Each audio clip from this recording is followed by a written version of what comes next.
नमस्कार। कर्म सिद्धि भाग्य वृद्धि समृद्धि में स्वागत है आप सभी का। येन बद्धो बलि राजा दानवेंद्रो महाबलः तेन त्वामपि बध्नामि रक्षे माचल माचल।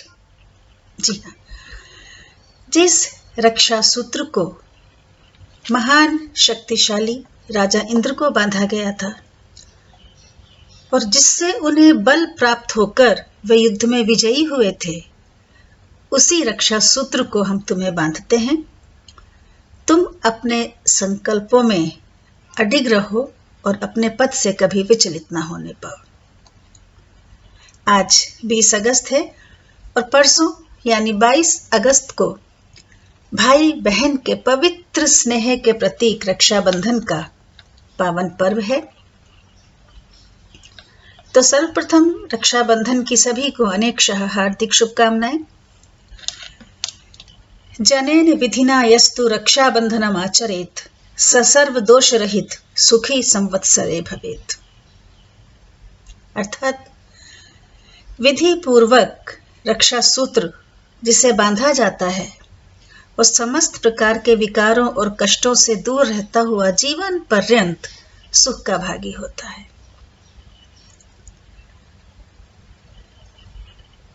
जैसा कि अभी बताया कि 22 अगस्त को रक्षाबंधन है, हम सभी जानते हैं। तो पूर्णिमा तिथि का आगमन शनिवार 21 अगस्त को रात्रि 7 बजे के लगभग विष्टिकरण यानी जिसे हम भद्रा भी कहते हैं और शोभन योग में होगा और 22 अगस्त को साय 5:30 बजे तक पूर्णिमा तिथि रहेगी। इस दिन प्रातः 6:24 पर भद्रा भी समाप्त हो जाएगी। तो इस प्रकार रविवार यानी 22 अगस्त को प्रातःकाल 6:15 बजे से लेकर सायंकाल 5:30 बजे तक का पूरा दिन ही रक्षाबंधन के लिए भद्रा मुक्त शुभ मुहूर्त रहेगा। साथ ही प्रातः 5:54 पर सूर्योदय भी शोभन योग में हो रहा है और चंद्रमा धनिष्ठा नक्षत्र में चल रहा है, जो किसी भी प्रकार के शुभ और मांगलिक कार्यों के लिए उत्तम योग बन जाता है। क्या है कि रक्षा बंधन में मूलतः 2 भावनाएं निहित होती हैं। एक तो ये कि जिस व्यक्ति को रक्षा सूत्र बांधा गया है उसके कल्याण की कामना, और दूसरी जिसने वह रक्षा सूत्र बांधा है उसके प्रति स्नेह, सम्मान और प्रेम की भावना। मूलतः रक्षा सूत्र यानी मौली या आम भाषा में कहें तो कलावा, उसमें 3 धागे होते हैं जिनमें शक्ति के तीनों रूपों दुर्गा, लक्ष्मी और सरस्वती का वास माना जाता है।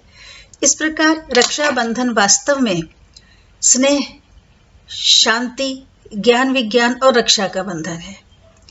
कालांतर में इसी रक्षा सूत्र को एक छोटे से पीले वस्त्र में, जो सूती, ऊनी अथवा रेशमी कैसा भी हो सकता था, दूर्वा, केसर या हल्दी, चंदन और सरसों के दाने को एक मौली से बांधकर राखी का रूप प्रदान किया गया।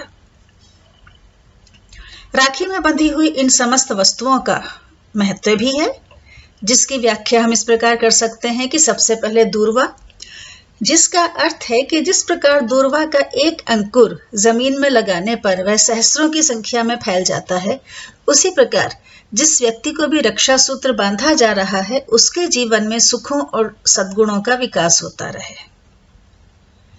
उसके बाद अक्षत जो कि पूर्ण होता है, जिसका कभी क्षरण नहीं होता।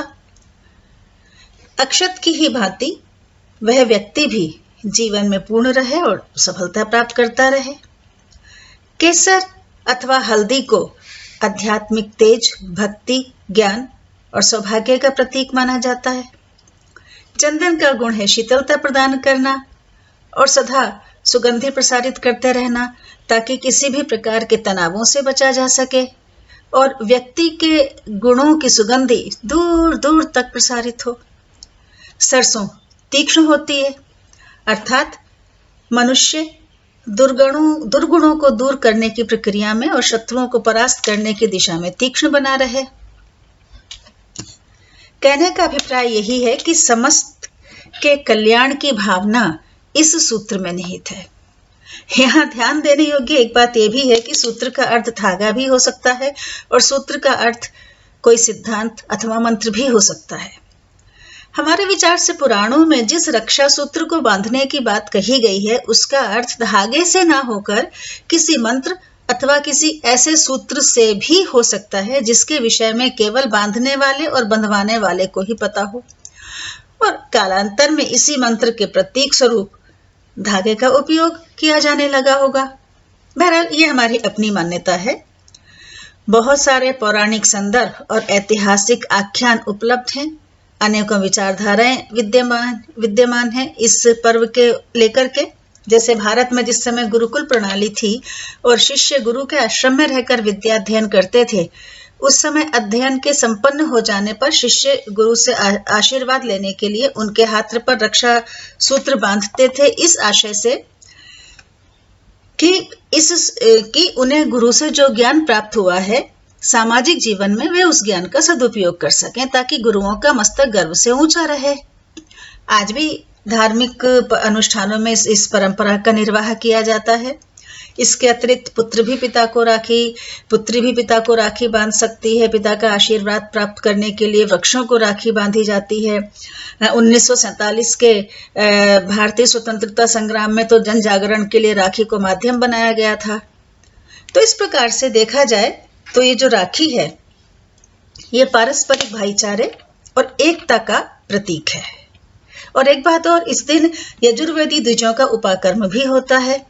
इस विषय में हमने विस्तृत लेख लिखा है जो हमारी वेबसाइट पर उपलब्ध है।